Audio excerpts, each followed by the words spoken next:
Bonjour à tous, c'est le Killer qui vous parle pour la troisième partie de notre live construction consacrée à un ensemble de jeux Lego Ninjago sorti en 2017. Il s'agit de la référence en 10626, l'attaque de la prison Vermillon.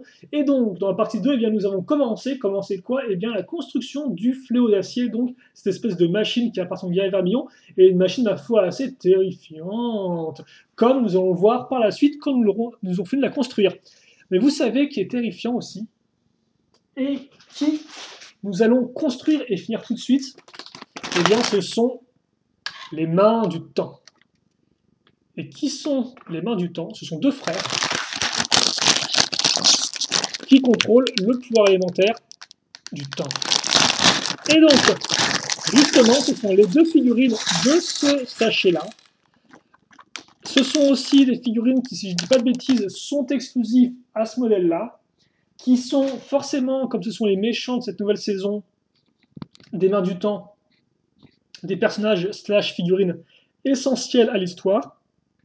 Et donc forcément, je pense que c'est une des raisons pour lesquelles, ou pour laquelle, vous avez choisi que je construise ce modèle-là en premier, parce qu'en effet, j'ai fait un petit vote afin de savoir quel modèle Ninjago vous vouliez que je construise en premier parmi ceux qui me restaient. Et il est resté 5 modèles effectivement à construire.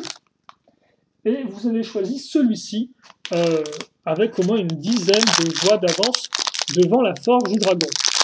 Et même si la Forge du Dragon a aussi des personnages importants, comme on le verra par la suite, lorsqu'on fera la construction de ce modèle-là, eh bien, je pense pouvoir dire que ces deux frères sont peut-être plus importants. En tout cas, moi, je pense qu'ils le sont plus. Mais après, ce n'est que mon avis. Et donc, allez, c'est parti, et nous allons commencer en construisant Acronix. Il y a deux frères, l'un s'appelle Crux, l'autre Acronix. Les deux ont des imprimés plus ou moins similaires, en fait, sont symétriques plus ou moins, vous allez voir ça, on va voir ça ensemble de toute façon. Et je vais commencer avec ça, voilà. Alors par contre, donc j'ai les torses. Je vois où sont les têtes. Il me faut les jambes. Les jambes sont pas les mêmes. Donc là encore, je vais faire attention à ne pas me tromper. On va aussi ouvrir ça, qui sont des sortes de petites capes. Enfin des sortes de... Par exemple des capes, c'est plus des sortes de tissus que vous allez mettre sur l'épaule du personnage et qui sera déchiré. Et donc, c'est dans ce sens-là. Hop. Alors je fais ça un peu comme ça hors caméra, je vous la montre après. Juste cette étape-là, vu qu'elle est peut-être un peu plus délicate. Ok. Et maintenant qu'on est bon, ça va être la fête. Oh là là, ça va être plutôt cool. Donc, voici notre ami Acronix.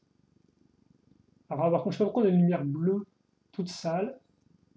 Ah, attendez, parce que si on peut avoir de nouveau une lumière rouge, ce serait pas trop mal. Bon, on va faire avec ça. Donc voici Acronix, comme vous pouvez le voir, et il a une paire d'écouteurs et un baladeur MP3. Là encore, je vais pas dire pourquoi, mais c'est assez fidèle à la série en tout cas, à son personnage, et c'est plutôt, c'est un chouette détail, je trouve. Voilà pour les jambes. Et donc, alors ça par contre, je sais pas si c'est une nouvelle pièce ou pas de cagoule. Alors encore, est-ce que c'est les mêmes ou pas? C'est la même.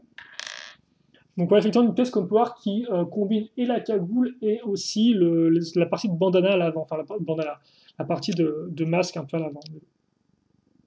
Et elle rend vraiment super bien. Et comme vous pouvez voir en plus, il y a l'imprimé avec l'espèce de cadran. Elles sont sacrément jolies ces figurines-là. Honnêtement, c'est vrai que pour une vague un peu comme ça, je trouve qui, de prime abord, faisait un peu vague comme ça, parce que voilà, forcément, à la fin de l'année, on aura le film Ninjago, qui certes n'a rien à voir avec la série animée, mais va aussi être un gros événement en soi, quoi, hein. Il y aura beaucoup de scènes, des nouvelles figurines, éventuellement de nouveaux personnages, etc. Donc, c'est vrai qu'effectivement, la vague des mains du temps, elle arrive un peu comme ça, et on a un peu l'impression j'avais un peu l'impression, en tout cas personnellement, que c'était un peu une vague un peu comme ça, et au final, Certes, en termes de sets, certains sont plus ou moins originaux par rapport à d'autres, mais par contre, en termes de figurines, en termes de figurines, ça reste vraiment de la haute qualité.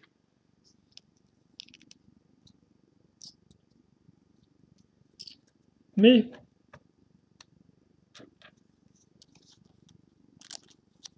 alors par contre, préparez-vous pour le spoil là, parce que j'ai l'impression que je vais pas pouvoir. Il y aura un spoil d'un truc qui vous pouvez découvrir dans le premier épisode. Donc si vous n'avez pas encore vu le premier épisode de la 7e saison et que vous voulez le voir et pas vous faire spoiler, je vous conseille de passer quelques minutes en avant. Parce qu'en effet, je me suis pas rendu. Excusez-moi, je suis en train de dire n'importe quoi. Dans lui, il n'a pas deux expressions faciales. Parce qu'en effet, ça c'est Crocs. Mais Crocs a aussi un autre imprimé à l'arrière. Et cet imprimé eh bien, est assez révélateur. Parce qu'effectivement, Crocs se cache parmi les personnages de Ninjago qu'on connaît déjà. Et donc, la seconde expression faciale, eh bien, c'est celle-ci. Donc, je vous laisse le temps de zapper pendant 30 secondes au moins. Et puis, voilà, pour ceux qui ne veulent pas se spoiler. Et pour les autres, eh bien, je vous dis tout de suite. Et donc, ouais, effectivement, la seconde expression, vous avez le Dr. Sanders. Et c'est plutôt cool parce qu'honnêtement, je ne pensais pas qu'il mettrait cette seconde expression faciale. Donc, comme on peut le voir, hein, c'est vraiment bien fait parce que vous avez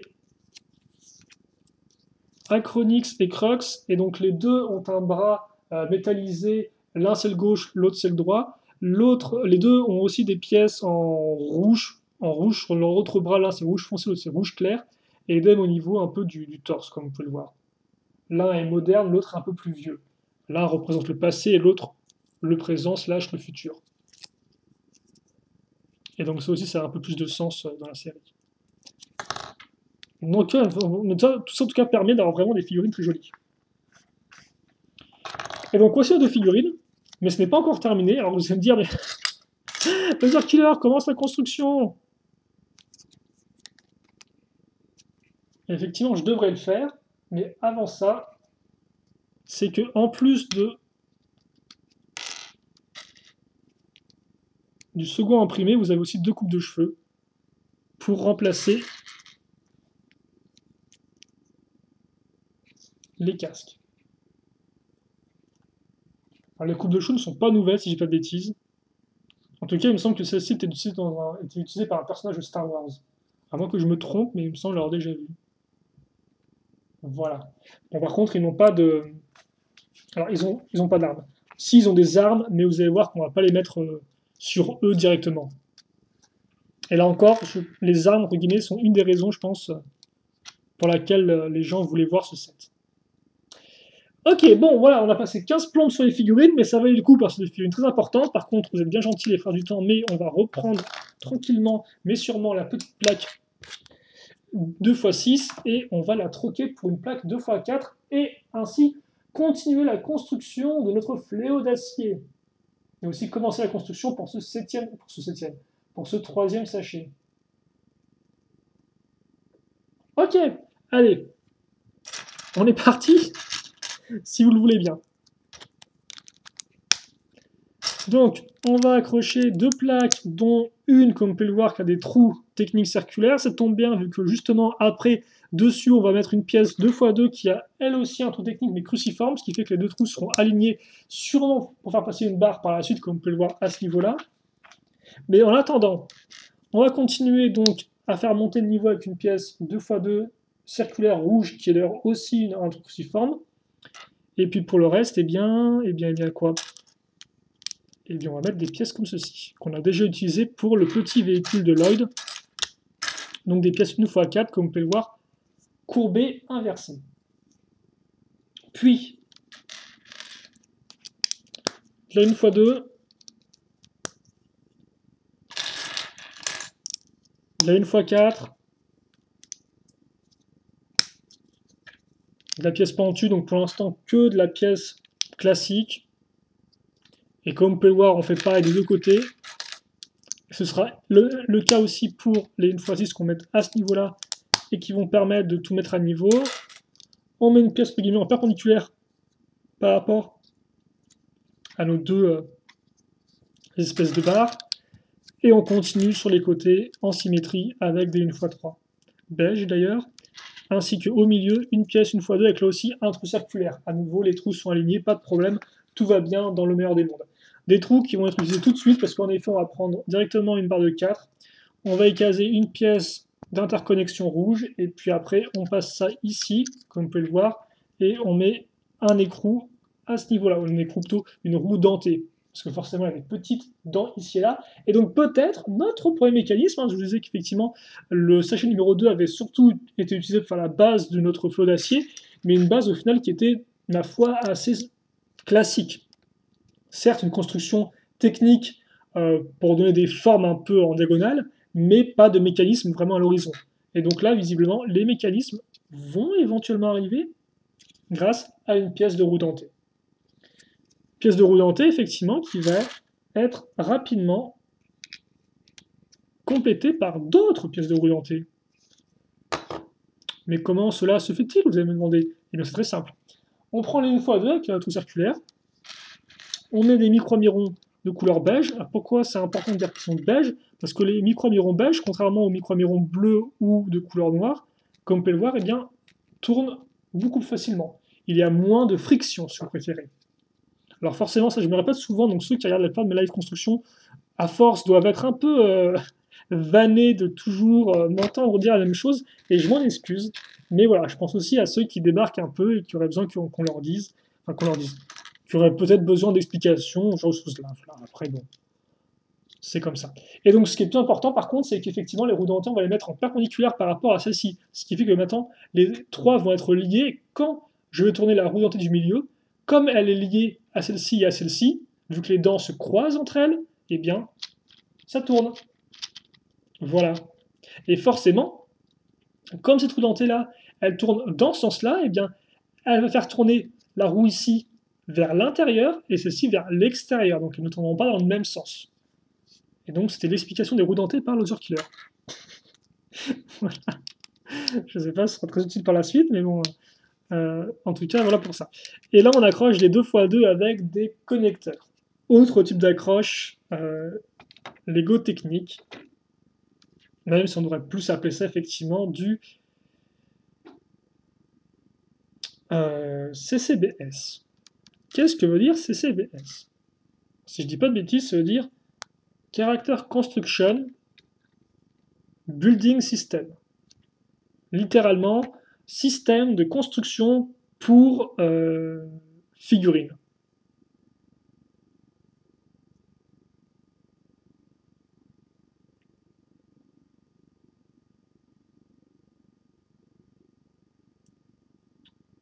Oui, excusez-moi. J'ai eu un vide là, je sais pas pourquoi j'ai eu un vide. Je crois que c'est mon explication qui m'a. Mon explication initiale qui m'a un peu retourné le cerveau en train de me dire c'est ça, c'est pas ça, c'est ça, c'est pas ça, bref, passons. Bref, c'est en tout cas le système de construction qui est utilisé de nos jours pour les figurines d'action à construire Lego Star Wars et qui était auparavant utilisé pour Lego Hero Factory de 2012 à 2014 et Bionic le génération 2 de 2015 à 2016. Voilà, maintenant vous savez tout. Et donc c'est un système qui emploie des connecteurs et des petites boules, qu'on appelle des ball joints. On a fait ça, maintenant on met à niveau par rapport à nos grosses pièces, justement, qu'on vient de caser. On met tellement bien à niveau qu'il me faudrait, si c'est possible, une 2x2 circulaire. Elle est là, elle s'était glissée sous le fil de ma webcam. Et donc oui, d'ailleurs, pour ceux qui se demanderaient avec quoi je filme, vu que des fois j'ai la question, je filme avec une webcam. Donc pas de téléphone, pas d'appareil photo, pas de caméra, ni rien. Une webcam, ce qui explique des fois effectivement les petits problèmes de qualité qui peuvent venir ici là. Comme on peut le voir, la construction, pas grand chose de plus à ajouter, donc on va continuer en fait. Et surtout, on va couvrir tous les mécanismes. Vous avez vu comment ça fonctionne, vous avez compris? Hop là, maintenant c'est caché. Caché par une plaque 4x6 qu'on va armer de pièces.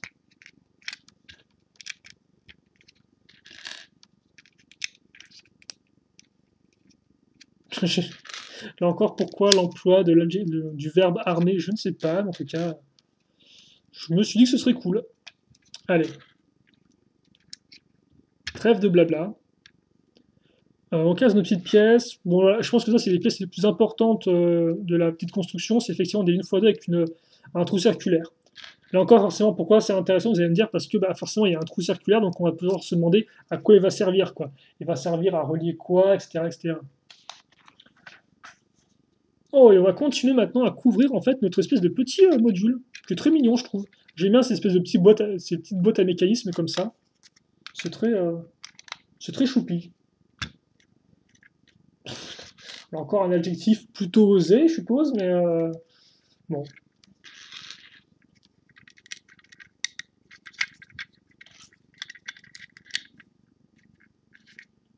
Et donc là encore, le flot d'acier, par rapport à la série, vous ne le voyez qu'assez tardivement.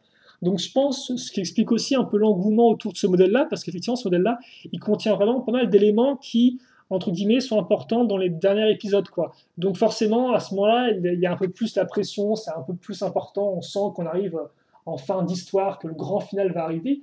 Et donc effectivement, c'est vrai que ce set-là, eh bien, combine plein d'éléments qui sont super importants, je pense, pour ça, dont effectivement la pièce maîtresse qui est le flot d'acier, ainsi que la prison vermillon d'une certaine façon, mais bon.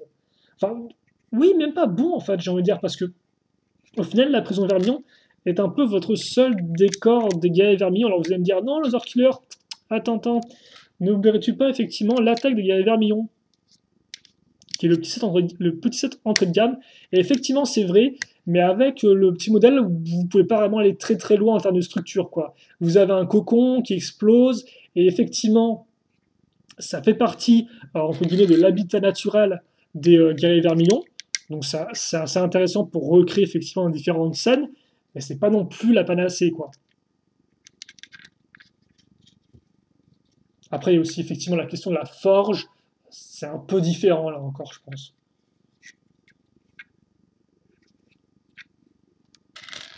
Est-ce que j'ai rien oublié? Parce que j'ai parlé, des fois quand je parle, j'ai pas les yeux sur la construction, donc ça peut être un peu problématique. On met des pièces ici, donc vous avez pu le remarquer, ce sera, je pense, comme ce qu'on a vu déjà tout à l'heure avec les pièces ici, à savoir des pièces qu'on met en avance et qui par la suite seront utiles pour bloquer quelque chose entre ça et ça.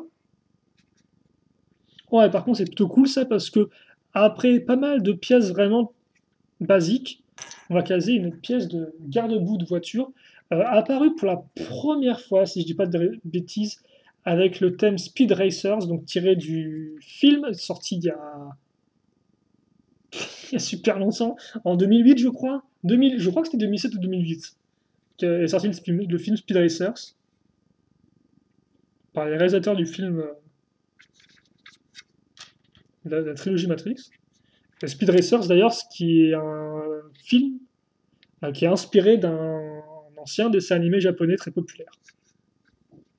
Enfin, tout du moins, surtout au Japon, très éventuellement aux États-Unis. En France, j'ai un peu plus de doutes là-dessus. Et bref, tout ça pour vous dire qu'effectivement, cette pièce-là est apparue, si je ne dis pas de bêtises, avec ce thème-là, ou tout du moins à la même période.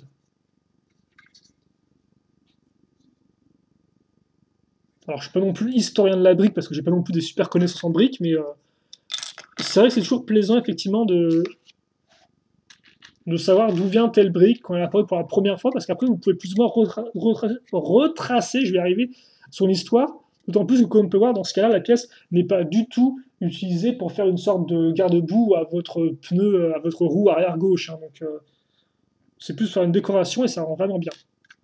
Et effectivement, c'est vrai que cette pièce-là peut être utilisée pour faire des hauts de fenêtres, par exemple, ou ce genre de choses. Des arches entre deux piliers, etc., etc. C'est aussi ça, après tout, l'attrait des Lego. Et donc justement, on va compléter notre pièce courbée avec d'autres pièces courbées, des 1x2 comme ceci. Alors, qu'on va mettre ici en fait. Voilà. Et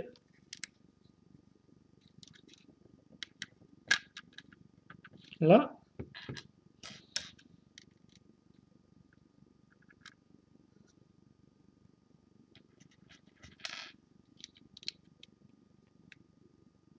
Comme ceci. Donc voilà ce qu'on a là. Ok.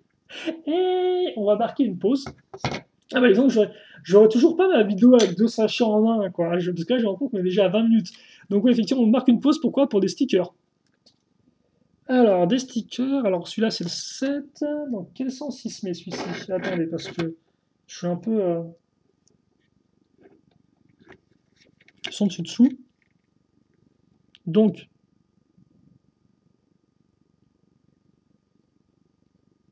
ouais, voilà qui devrait faire l'affaire. C'est plus ou moins bien centré, hein. Après, je vous rappelle que les stickers, vous pouvez un peu comme Playloir, une fois qu'ils sont posés, toujours un peu appuyer dessus pour les bouger un tout petit peu. Ça passe. Enfin, à moins que vous soyez perfectionniste, dans ce cas-là, peut-être que ça ne passe pas, mais pour moi, c'est suffisamment propre. Il faut vraiment que j'aille prendre des cours chez l'orthophoniste, hein.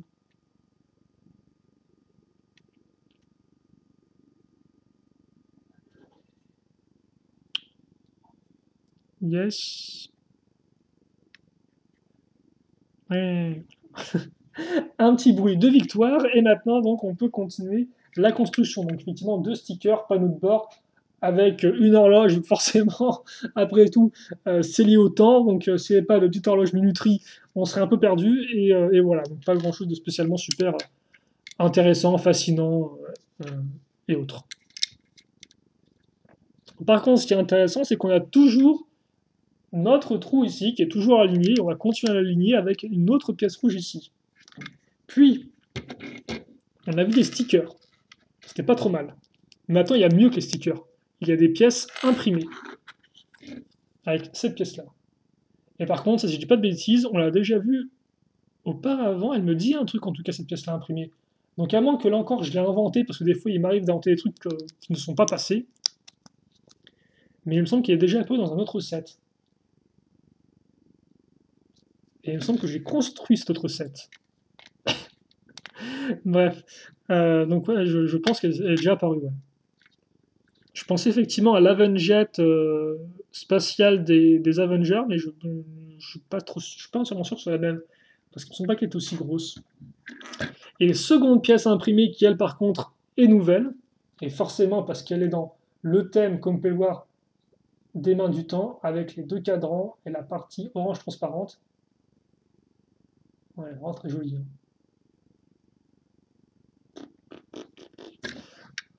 Et donc ça, on le met ici. Comme ça, voilà.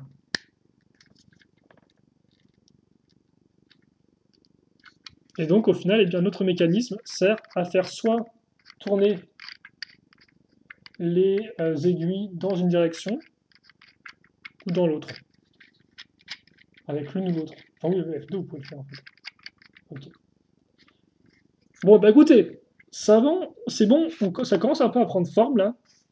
Même si, comme vous pouvez le voir, on reste encore avare en pièces vraiment spécifiques en termes de forme.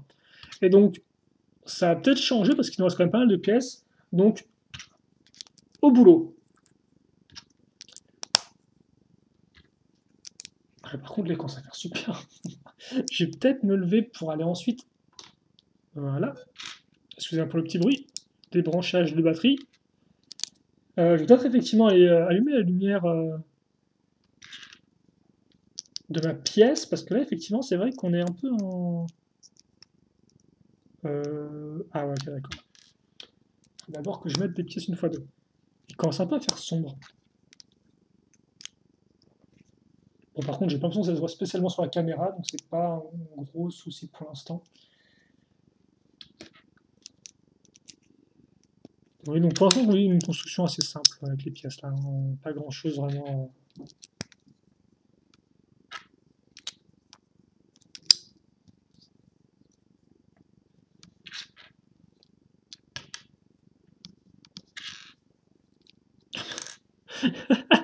Pourquoi je vais mettre des pièces qui sont déjà là, Loser Killer? Ce n'est pas. Ça ne sert à rien de faire ça. Sois un peu plus attentif. Bon, voilà. Et voilà. Ok, donc on a un mini vaisseau spatial. Ou pas, je ne sais pas du tout ce que c'est que ce truc. Non, ce n'est pas un vaisseau spatial. Et oui, il faut le faire en x2. Eh bien, écoutez, c'est parti. Et donc, forcément, tout de suite, ça va réduire grandement le nombre de pièces. Donc, super x2, activé. Super x2, sans erreur, activé. Voilà, c'est un peu mieux. À chaque fois, je me trompe, j'oublie de désactiver. Voilà.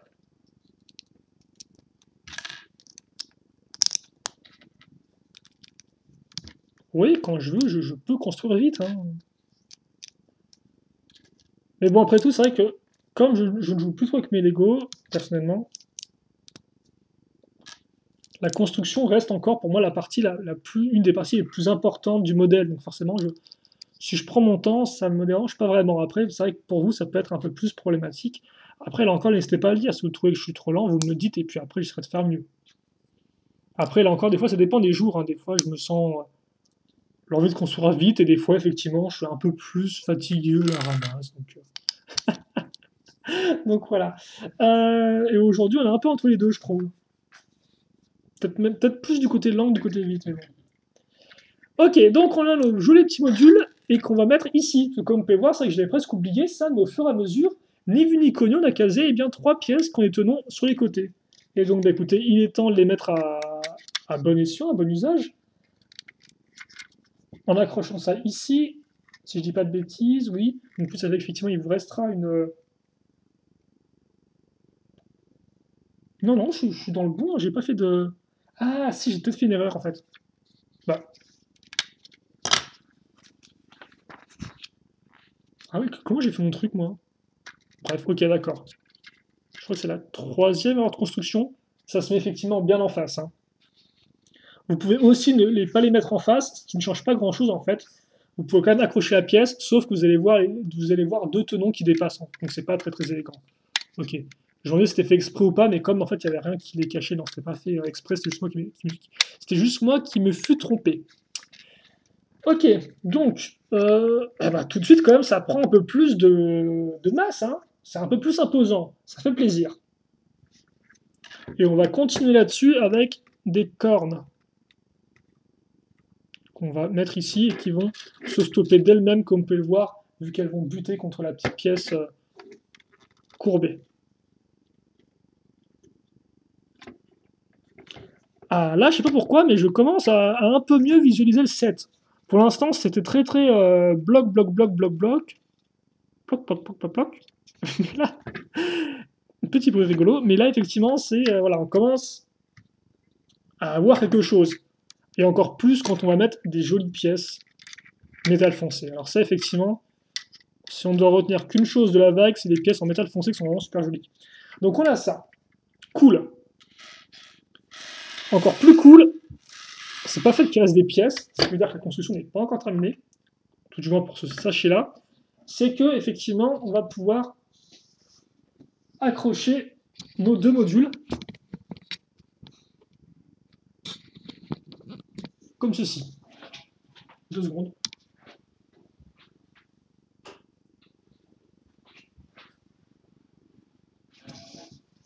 Voilà. On doit avoir un poil plus de lumière déjà, ça sera un peu plus agréable et à l'œil. Je vais rapidement faire le focus. Et comme vous pouvez le voir justement, eh bien, nous allons accrocher ça ici. J'ai la barre, j'ai le fameux trou qui est aligné avec toutes les autres pièces et tout, et je le mets à ce niveau-là. Et donc, comme on peut voir, pièce pentue ici, pièce pentue là, et donc ça, vous pouvez le relever, je suppose, comme ceci. Oh, c'est magnifique. Quand on relève, ça arrive pile poil juste derrière le truc, c'est quand même visible, mais ça épouse parfaitement la forme du cylindre, enfin du cylindre, de la petite coupe de la coupole, du cadran, on devrait dire plutôt. Eh bien, écoutez, ça prend forme, enfin, le voilà. Par rapport à une figurine peut-être, pour vous donner un peu une ordre d'idée. Ah, là, je suis content. Là j'ai l'impression qu'on avance un peu, qu'on prend de la hauteur, qu'on prend de l'ampleur, qu'on prend de la masse, qu'on est prêt à tout casser, quoi. Allez, allez. Et donc, justement, il est temps d'enchaîner avec une construction qui va être un peu moins impressionnante. Alors, on va revenir. On est bien, là, on est bien. Donc, je prends cette pièce-là, je mets une barre ici, puis je casse une autre pièce avec un trou cruciforme. C'est cool. Ensuite, je prends une barre de 4. J'enfonce ça ici.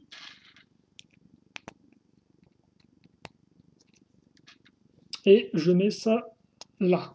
Puis, je vais accrocher mes 2 briques encore plus avec une pièce comme ceci et encore plus avec une pièce rouge transparente derrière. Puis, je vais prendre des éléments techniques de tailles diverses et variées. Donc, la pièce avec les 2 barres ici, la pièce rouge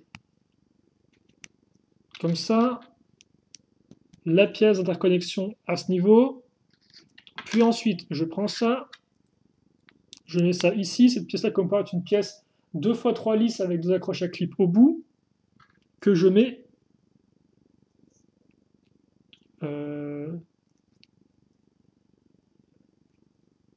ici.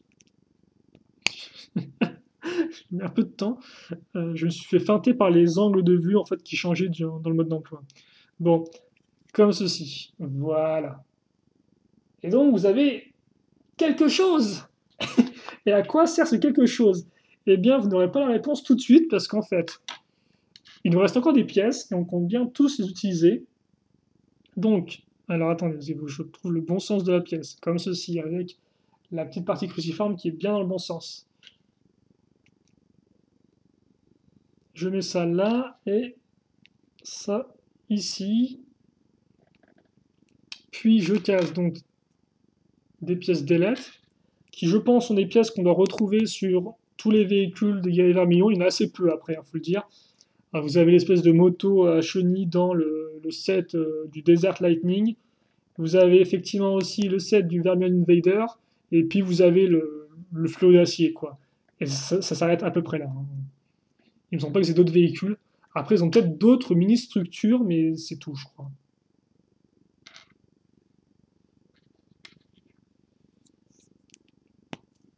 Et donc, ouais, effectivement, les ailettes qui apparaissent déjà dans la mini-moto à chenille. Et donc, je pense qu'ils apparaissent aussi dans le Vermilion Invader.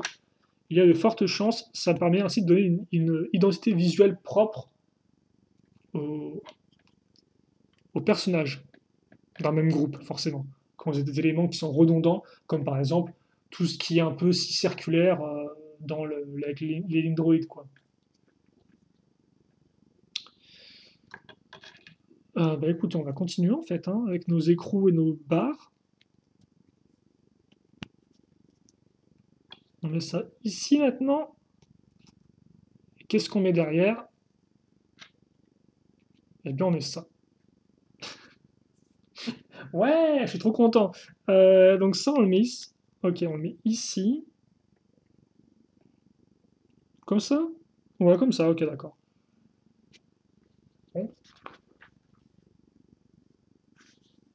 Qu'est-ce que ce truc? Je comprends. Je comprends. Ah, si, c'est l'avant, c'est la partie du casque, c'est ça?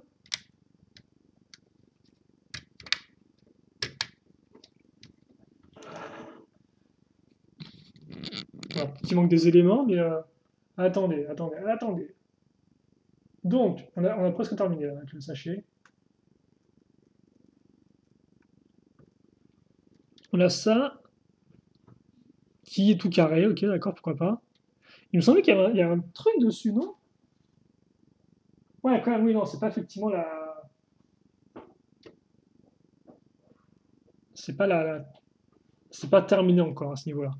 Par contre, j'espère que je me suis pas trompé, mais non, je vois pas en quoi je me serais trompé, ça se bloque bien comme ça, logiquement. Ok, donc vous avez ça, c'est cool, mais c'est pas encore terminé, donc on va pas y passer plus de temps que ça dessus. Il vous reste 3 pièces, dont 2 petites pièces techniques et une pièce de manche qui peut toujours être utile pour faire un manche ou pour faire autre chose. Et donc justement, ces pièces-là sont utilisées autrement dans cette partie-là du modèle, parce que comme vous pouvez voir, elles sont donc ici. Hein, les ennemis avec les parties latérales, il y en a x4. Et donc x4, pourquoi? Eh bien x4 parce que x4, l'âme du temps. Et donc l'âme du temps à collectionner, et bien là encore, raison de plus pour vouloir le set, elles sont toutes dans ce modèle-là. Et oui, comme ça, pas besoin de les collectionner à droite à gauche. Vous achetez un modèle et c'est fait. Donc, alors par contre, je me souviens plus du tout de quelle couleur représente quoi. il y a le pouvoir du ralentissement du temps, le pouvoir d'accélération du temps, le pouvoir d'arrêt du temps et le pouvoir de retourner dans le temps. Et je ne me souviens plus à quelle couleur correspond quoi. Donc bon, c'est pas important. Là encore dans les commentaires, je pense que certains viendront directement le dire.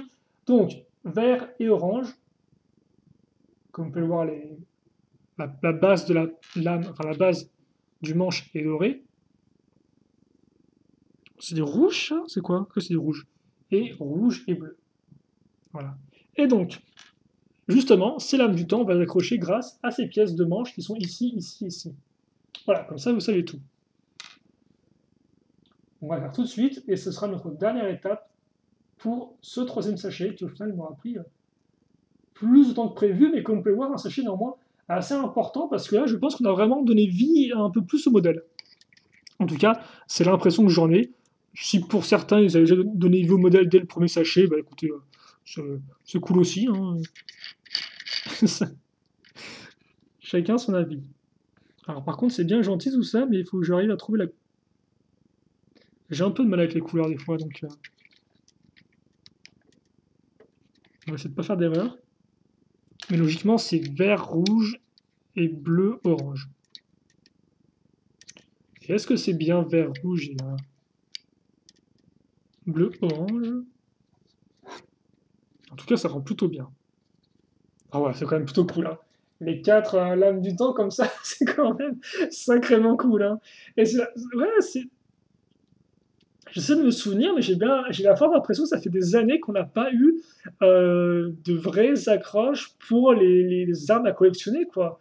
Soit c'était des armes qu'il fallait mettre dans les mains des personnages, comme par exemple c'était le cas avec le retour avec Rise of the Villains, le jour des années disparus.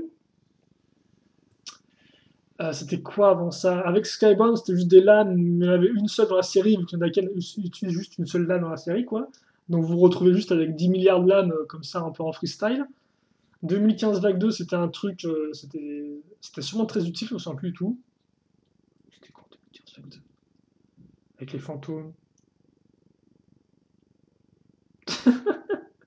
C'était... Il n'y avait pas un truc de lame. Bref. Avec la pierre noire, là, peut-être? Je sais plus du tout. 2015 Vague 1, n'en parlons pas, même si 2015 Vague 1, effectivement, avec le tour des éléments, il y avait effectivement des fois des structures pour accrocher les, euh, les lames. Mais effectivement, il me semble qu'il faut revenir jusqu'en 2013 pour vraiment avoir toutes les lames accrochées au même endroit. Souvenez-vous, 2013, c'était avec le Temple de la Lumière. Et on avait un petit hôtel sur lequel les quatre lames élémentaires étaient disposées. Ou les quatre lames des pouvoirs élémentaires, j'ai plus leur nom exact. Voilà, donc, et donc c'est cool enfin d'avoir les armes qui vont quelque part, quoi. Pas juste en train de se balader sur toutes les mains des figurines et à collectionner, quoi. C'était quoi 2015 Vague 2? Ça met en date, ça, je sais plus ce que c'était. Ah, c'est fou, ce... Aucune idée, tiens. Le néant, quoi, le vide total. Et donc, au final, c'est ce que je disais, les armes de Crocs Synchronix, vous pouvez directement prendre les lames du temps pour leur faire des armes. Hein. C'est un peu le concept. Enfin, vous allez vous prendre vos coupes de cheveux perruques avec vous. Et puis, bah, écoutez, on s'arrête donc à la 110e étape pour ça. Pour l'instant, on est à ce niveau-là. Forcément, on va continuer directement après, ne vous inquiétez pas. On est parti, donc là, on va plus s'arrêter avant d'arriver à la fin. Et donc, justement, en parlant de fin, sachet numéro 4, ce sera la fin du flot d'acier. Tout du moins en termes de construction, parce que, eh bien, il sera temps de mettre des trucs là-dessus et là-dessus, et parce que pour l'instant, on a juste une sorte de joli pilier, mais on n'a pas grand-chose. Donc, on se retrouve tout de suite pour la partie 4 et j'espère que vous en serez avec moi. Et puis, bah, écoutez, questions, commentaires, allez-y. Et salut à tous et à toutes.